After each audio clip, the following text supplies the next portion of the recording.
मेरी बीवी बड़ी नेक और तहज्जुद गुजार थी। वो हर साल पूरे रोजे रखती और ईद से एक रोज पहले यानी आखिरी रोजे वाले दिन सारा दिन इबादत करती। उसके पास कोई खास वजीफा था जिसे वो सारा दिन पढ़ती और उसकी बरकत से इफ्तारी के वक्त या ईद वाले दिन हमारे घर कोई अनजान आदमी आता और पैसों से भरा थैला दे जाता। उस थैले में इतने पैसे होते कि मैंने अपना एक नया मकान खरीद लिया और पूरे साल का घर का राशन भी खरीद लिया। इस साल माह रमजान आया तो मैंने सोच लिया था कि मैं इन पैसों से सबसे पहले एक गाड़ी खरीदूंगा, मगर तीसरे रोजे वाले दिन मेरी बीवी बीमार हो गई। उसमें इतनी हिम्मत नहीं थी कि वो सारा दिन बैठकर वजीफा कर सके, इसलिए मैं खुद ही बीवी की चादर ओढ़कर वजीफा करने बैठ गया। मगर जैसे ही मगरिब की आजान हुई मेरे तो जिस्म से जान निकल गई, क्योंकि उसी वक्त एक अनजान आदमी, मेरा नाम शकील है, मैं एक पुलिस ऑफिसर का ड्राइवर था। वो उम्र में 50 के लगभग थे, लेकिन मेरी ड्यूटी बस शाम तक की थी। लेकिन आज एसएचओ नोमान की बीवी की अचानक तबीयत खराब होने के बायस मुझे उनके साथ अस्पताल जाना पड़ा। वापसी में मुझे 1 बज गया, इसलिए सर ने कहा कि उनकी गाड़ी अपने साथ ले जाऊं। मेरा घर वहां से दूर था, इसलिए सर की ऑफर मुझे माकूल ही लगी थी। मेरे घर वाले गांव में रिहाइश पजीर थे, मैं अकेला ही शहर में रहता था। उस वक्त रोड पर ट्रैफिक न होने के बराबर थी, इसलिए मैंने गाड़ी की स्पीड भी तेज रखी। मैं अपने दिन भर की ड्यूटी से थका हुआ था, इसलिए कोशिश यही थी जल्द ये सफर तय करूं। लेकिन सामने एक लड़की हाथ हिलाकर मेरी गाड़ी रोकने का इशारा कर रही थी। उस वक्त मेरी गाड़ी के अलावा दूर दूर तक कोई ट्रैफिक नहीं थी, मगर जैसे ही मैं उस लड़की के पास पहुंचने वाला था मुझे गाड़ी को जोरदार ब्रेक लगाना पड़ी, क्योंकि वो लड़की मेरी गाड़ी के सामने आ गई थी। मैंने दिल बड़ा करके दरवाजा खोला। वो बुरी तरह से घबराई हुई थी। खुदा के लिए मेरी मदद करें, वो लोग मुझे मार डालेंगे। बार बार वो सड़क की दूसरी तरफ देख रही थी। वो लड़की अब रोने लगी थी। देखिए, मुझे कुछ दूर तक गाड़ी में लिफ्ट दे दे, मैं थोड़ा आगे जाकर गाड़ी से उतर जाऊंगी, लेकिन इस वक्त मेरी जान खतरे में है। मैं उसकी बदहवासी देखकर कुछ भी सोच नहीं पा रहा था, इसलिए उसे गाड़ी में बैठने का कह दिया। वो गाड़ी का पिछला दरवाजा खोलकर बैठ गई। इससे पहले मैं उससे कोई सवाल करता उसकी सिसकियां शुरू हो चुकी थी। लड़की खूबसूरत थी, कम उम्र भी थी। मैंने अपनी बराबर वाली सीट से पानी वाली बोतल उठाकर उसे पकड़ा दी। कांपते हाथों से उसने वो बोतल पकड़ी और पानी पीने लगी। मैं उसे फ्रंट शीशे से पीछे देख रहा था। वो एक ही घूंट में काफी पानी पी चुकी थी। पानी पीने के बाद वो खामोशी से बैठ गई। जब मैंने उसे कुछ पुरसुकून देखा तो सवाल किया, कौन हो तुम और तुम्हारा पीछा कौन कर रहा था? मेरे सवाल पर वो कहने लगी, मैं एक यतीम और बेसहारा लड़की हूँ। वालदा तो मेरे बचपन में ही इंतकाल कर गई थी। वालिद शराबी और जुआरी है। पहले पहल माँ का जेवर बेच बेच कर अपना शौक पूरा करते रहे, बाद में घर की चीजें बेचने लगे। मुझे भी मामू के घर छोड़ आए। मामू भी गुर्बत के शिकार थे, बस 2 वक्त की रोटी के अलावा दीनी तालीम से ही मुझे आरास्ता कर सके। मैंने कुरान मजीद पढ़ा और बच्चों को पढ़ाने लगी। बहुत से लोग मुझे कुछ हदिया दे जाते थे जो मेरे काम आ जाता था, लेकिन कुछ दिन पहले मुझे अब्बा जी आकर जबरदस्ती अपने साथ ले गए और मेरे निकाह का शोर मचा दिया। मैं परेशान सी हो गई कि ना जाने किससे मेरी शादी करने लगे हैं। रात को मैंने अब्बा को किसी से फोन पर बात करते सुना था कि वो मुझे जुए में हार गए हैं और जिससे मेरा जबरदस्ती निकाह करवाना चाहते हैं वो अच्छा आदमी नहीं है, बदमाश है, मुझे आगे बेच देगा। इसलिए मैं मुंह अंधेरे ही निकल आई हूँ। मेरा कोई यहाँ रिश्तेदार भी नहीं है जिसके घर मैं चली जाती। मैंने उसका अगला लाहे अमल पूछा कि आप अब कहाँ जाएंगी? वो रोते हुए कहने लगी, किस्मत जहाँ ले जाएगी वहां चली जाऊंगी। मुझे कुरान मजीद पढ़ाना आता है, मैं किसी के घर मुलाजमत पर लग जाऊंगी, बस आप मुझे आबादी के शुरू में ही उतार दें। उसकी बात सुनकर मुझे उससे हमदर्दी होने लगी। रात के इस पहर तुम कहाँ जाओगी? ऐसा करो, मेरे घर चलो, रात गुजार लो, फिर सुबह जहाँ चाहो चली जाना, मैं तुम्हारे पैसों से भी मदद करूंगा। मैंने इखलाकन ये बात कही थी, लेकिन वो इसे दूसरे मायनों में ले गई। देखिए, मैं ऐसी वैसी लड़की नहीं हूँ, मुझे यही उतार दे। मैंने उससे कहा कि मैं भी शरीफ इंसान ही हूँ, मेरा कोई ऐसा वैसा इरादा नहीं है, लेकिन अगर तुम इस पहर कहीं भी जाओगी तो जरूर किसी न किसी के हाथ अपनी इज्जत गवा बैठोगी। मैं तुम्हें कुछ नहीं कहूंगा। वो फिर से रोने लगी। मैंने मजीद उसे कुछ नहीं कहा और अपने घर ले आया। उसे अपने कमरे में भेजकर खुद सहन में सो गया। अगली सुबह वो लड़की नाश्ता करते ही चली गई। मैं भी अपनी ड्यूटी पर चला गया। शाम को वापस घर आया तो घर का नक्शा बदला हुआ था। पूरा घर साफ था। घर में किसी की आवाज भी आ रही थी, जैसे घर में कोई मौजूद हो। किचन घर के बिल्कुल आखिरी कोने में था। जब मैं वहां पहुंचा तो वो लड़की खाना बना रही थी। मुझे हैरत हुई कि ये घर के अंदर कैसे दाखिल हुई है। दरवाजा तो लॉक था। मैंने उससे पूछा कि तुम तो सुबह चली गई थी, वापस क्यों आई हो? और दरवाजा तो लॉक था। वो मुझसे नजरें चुराकर बोली। जब मैं रोड पर पहुंची तो दो आदमी मुझे घूर घूर कर देख रहे थे। मैं डर गई, इसलिए वापस आ गई। मैंने पूछा, दरवाजा तो लॉक था, तुम अंदर कैसे आई? वो बोली कि दरवाजा फलांग कर। उसकी बात सुनकर मैंने हैरत से उसे देखा। मेरी हैरत देखकर वो बोली, अपने घर से भी ऐसे ही दीवार फैलांग कर बाहर आई थी। बचपन में भी मैंने गांव में बहुत सी छतें फलांगी थी, इसलिए मुझे प्रैक्टिस है। मेरे जहन में उठने वाले खदशात का उसने अजीब ही जवाब दिया था। मैंने खाना खाया तो उसके हाथ का जायका लाजवाब था। मैं खाने के बाद सहन में अपनी चारपाई बिछाते हुए ये सोचने लगा, यूं तो मैं इस लड़की के साथ एक घर में नहीं रह सकता। खूबसूरत होने के साथ वो सलीका मंद भी थी। मैं चारपाई पर लेटने लगा तो वो मेरे लिए चाय बनाकर ले आई। उस लड़की ने चादर में अपना वजूद बिल्कुल छुपा रखा था। शरीफ अतवार की लग रही थी। सुबह तक मैं इस नतीजे पर पहुंचा कि लड़की शरीफ है, निकाह कर लेने में कोई हर्ज नहीं है। सुबह फजर के बाद उसकी तिलावत कुरान पाक की आवाज सुनकर मेरा दिल चाहा कि मैं उसकी तिलावत सुनता रहूं। जब सुबह नाश्ते के दौरान मैंने उसे अपने ख्यालात से आगाह किया तो वो रोने लगी। कहने लगी, ये तो मेरा उस पर एहसान होगा, वरना एक बेसहारा लड़की का इज्जत के साथ अकेले रहना तो बड़ा मुश्किल है।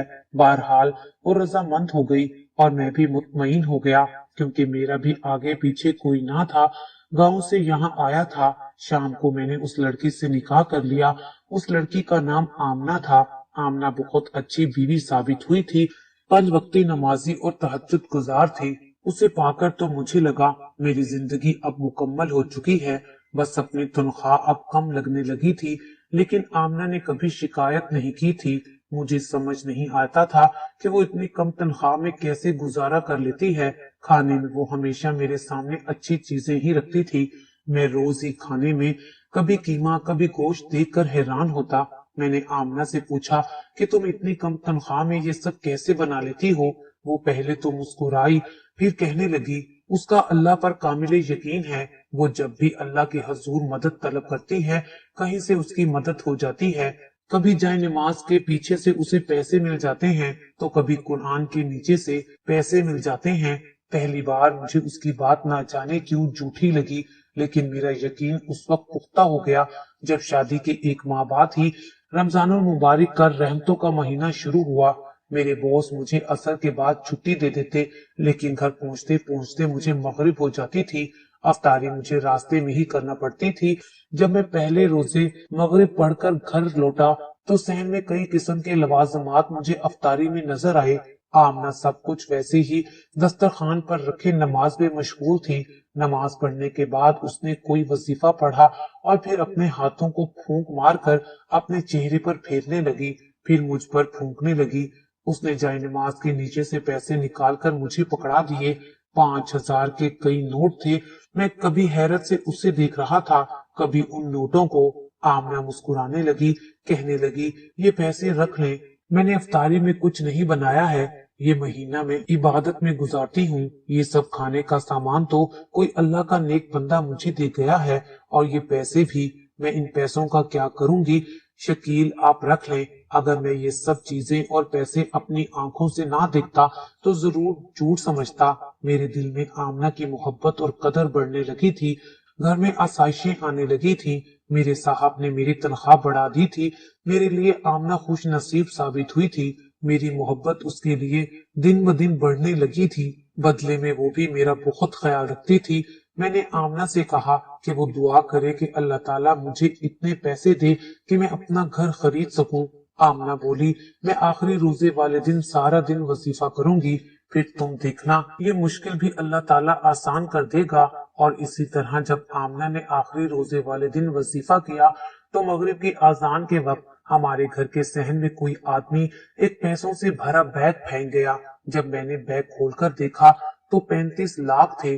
जिस घर में अब हम रह रहे थे उसकी कीमत इतनी ही थी। मेरा यकीन आमना की दुआओं पर पुख्ता होने लगा। मैंने पहली फुर्सत में घर खरीद लिया।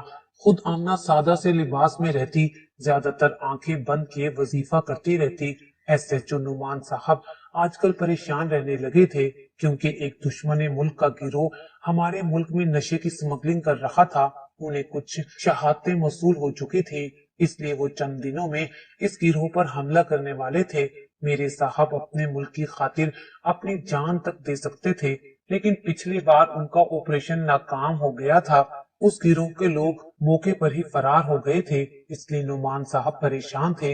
मैंने आमना से कहा कि वो दुआ करे कि ऑपरेशन इस बार कामयाब रहे, और ये भी कि मैं उनके साथ जा रहा हूँ क्योंकि नुमान साहब ने इस बार अपने ऑपरेशन में मुझे भी शामिल किया था। इसलिए मैंने आमना को हिदायत की कि वो घर का दरवाजा रात को अच्छी तरह से बंद करके सोए।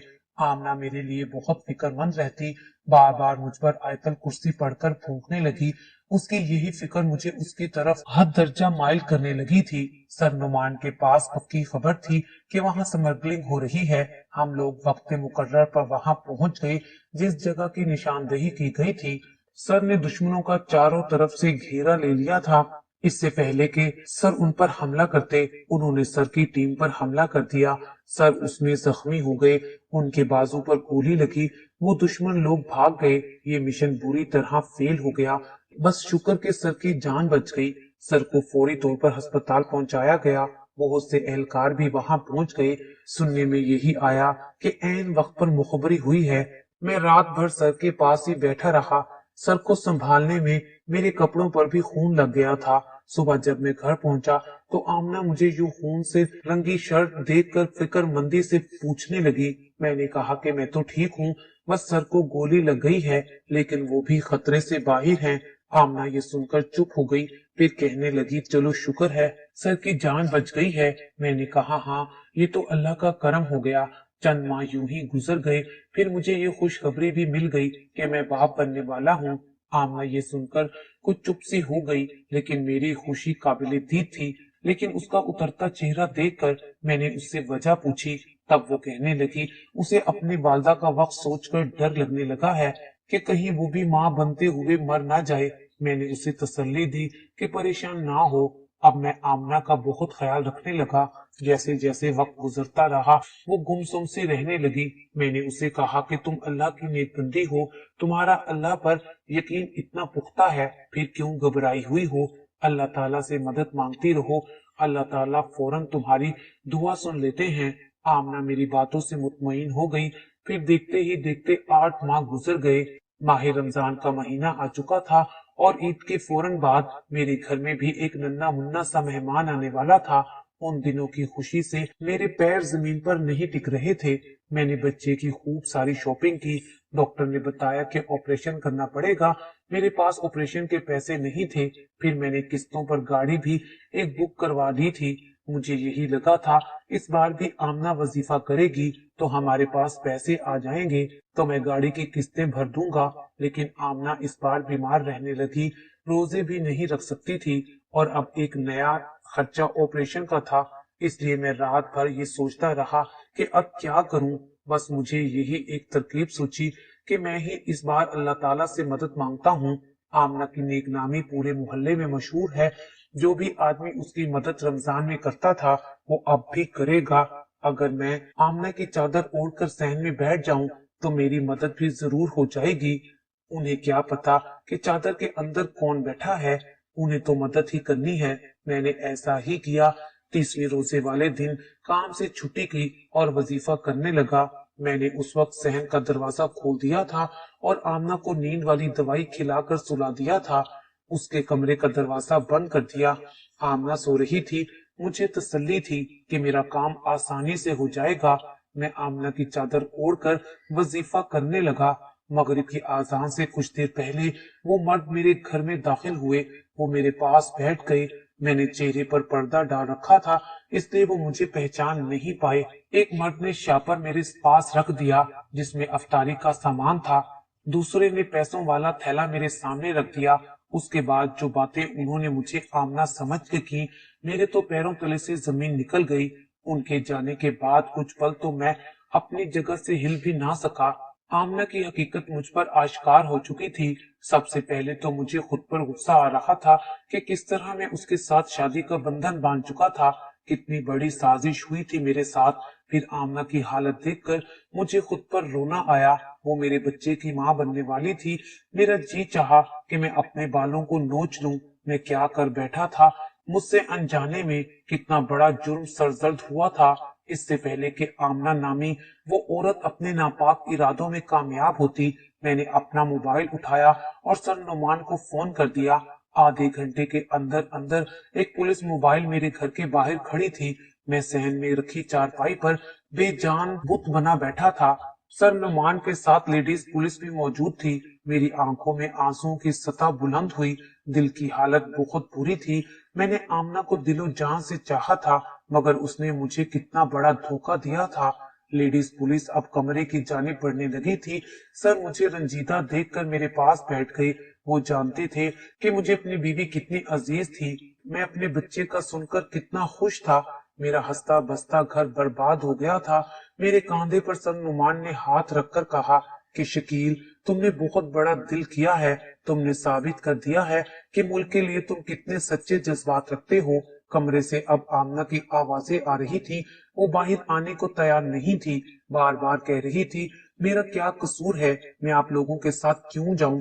जब उसे बाहर लाया गया तो मैंने अपना चेहरा बदल लिया। मैं उसका चेहरा भी देखना नहीं चाहता था, जिसके चेहरे को कई बार अपने हाथों में लिए मैं बड़ी मोहब्बत और उल्फत के जज्बात से देखा करता था। वो मुझे देखकर पुकार रही थी, कह रही थी कि शकील, तुम क्यों चुप हो, बोलते क्यों नहीं हो कि मैं तुम्हारी बीवी हूँ। ये मुझे क्यों अपने साथ ले जा रहे हैं। मैंने पलटकर एक बार भी नहीं देखा। अगर देख लेता तो शायद अपनी बात पर कायम नहीं रह सकता था। वो चिल्ला रही थी, मुझे मदद के लिए पुकार रही थी। एक मर्द होते हुए भी उस वक्त मेरी आंखों में आंसू टूट टूट कर बह रहे थे। सरनुमान जाने के लिए खड़े हुए थे तो मैंने उनका हाथ थाम लिया। मेरी नजरों में इल्तिजा थी, मिन्नत थी। मैं बड़े धीमे से लहजे में बोला, सर वो माँ बनने वाली है, उस पर हाथ मत उठाइएगा। वो गैर मजहब की सही, मगर हमारा इस्लाम इस बात की इजाजत नहीं देता इस हालत में कमजोर औरत पर सख्ती की जाए। मैं लाख छुपाने पर भी अपनी अंदरूनी सिसकियों को रोक नहीं पाया था। दिल अंदर से मातम कर रहा था, क्योंकि उसकी भी मोहब्बत का जनाजा उठ चुका था। सरनुमान ने मेरे कांधे पर हाथ रखा और मुझे तसल्ली देते हुए कहा कि तुम बेफिक्र रहो, उसका ख्याल रखा जाएगा। सर मुझे मेरा बच्चा दे दीजिएगा। वह मुश्किल मैंने ये कहा था, फिर खुद को रोक नहीं पाया, उठकर अपने कमरे में चला गया। ना जाने क्यों मैं उस वक्त फूट फूट कर रो रहा था। क्यों किया तुमने मेरे साथ ऐसे? मैंने तुम्हारा क्या बिगाड़ा था? कैसे तुम्हारा दिल इस बात पर आमादा हुआ कि तुम अपने मुल्क की खातिर इस तरह मुझे धोखा दोगी? तुमने बहुत बुरा वार किया। अल्लाह ताला का कलाम तुमने सीख कर मुझे ईमान के नाम पर धोखा दिया है, वरना शायद मैं तुम पर भरोसा ना करता। मुझे याद आने लगा वो कैसे बार बार मुझसे पूछती थी कि आज तुम्हारे सर ने कहाँ ऑपरेशन करने जाना है, तुम कब तक घर लौटोगे, तुम्हारा सर बच गया या मर गया। मुझे लगा मेरी बीवी को मेरी परवाह है, लेकिन नहीं, उसने हर बार सर नुमान पर हमला करवाया था, क्योंकि मेरी बीवी आमना हमारे दुश्मन मुल्क की एजेंट थी। उसने सिर्फ अपने मकसद के लिए मुझसे शादी की थी। वो मुझसे पल पल की रिपोर्ट लेकर आगे अपने गिरोह तक पहुंचाती थी। उसका मकसद सरनुमान को मरवाना था। हर माह वो उनके वार से बच जाते। अभी जो शख्स अफ्तारी और रकम देने आते थे, वो एक जहर की पुड़िया देकर गए थे और उन्होंने कहा था कि वो किसी भी तरह ये पुड़िया सरनुमान को खाने में मिलाकर दे, क्योंकि अक्सर मैं आमना के खाने की तारीफ सर से कर दिया करता था और उन्हें अपने घर दावत पर भी बुलाता था। तब सर ने मुझे कहा था कि वो किसी दिन खाना खाने हमारे घर जरूर आएंगे।